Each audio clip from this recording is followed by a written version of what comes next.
What's up everyone, Ethan Vlogs here. Before I start this video, I'd like to say shout out to McDonald's because they bought back their tenders and it's now a permanent item. So, to celebrate, we're going to try it. And they bought a new sauce. Look, let's first focus on the sauce. Creamy chili. Creamy chili. Let's go, guys. Should we?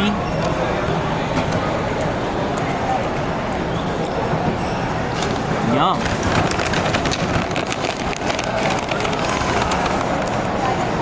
Alright, guys. Here goes nothing. McCrispy strips. Permanent menu item. Let's eat.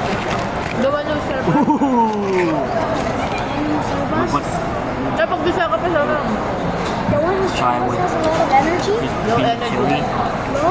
Let's go.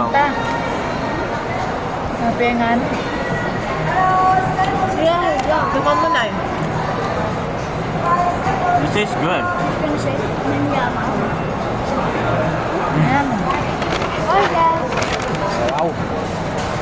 Right out the back, guys.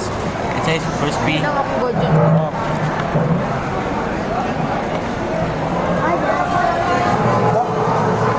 Ganda niya, diet yan ah.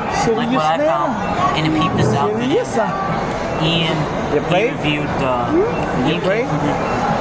the chicken select tenders, and we tried the McCrispy strips, which that's kind of awesome.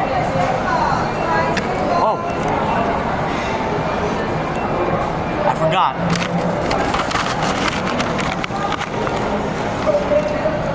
We're gonna try the ranch. Try a ranch. People are so glad to have that item. Oops, it's on my hand. Mami, also? Mimik lang na eh. I don't want like that. Anong gusto mo? Try lang daw niya. Oh.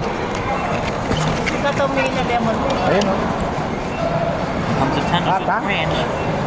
Let's eat. Ito lemon no? Beo. Tastes good. Konti lang kasi Tastes good with the ranch and the creamy chili. So, I will rate the McCrispy strips the delicious, let's say a 8.6 out of 10. It's a little bit hot and it's crispy. So, thanks for watching guys and goodbye.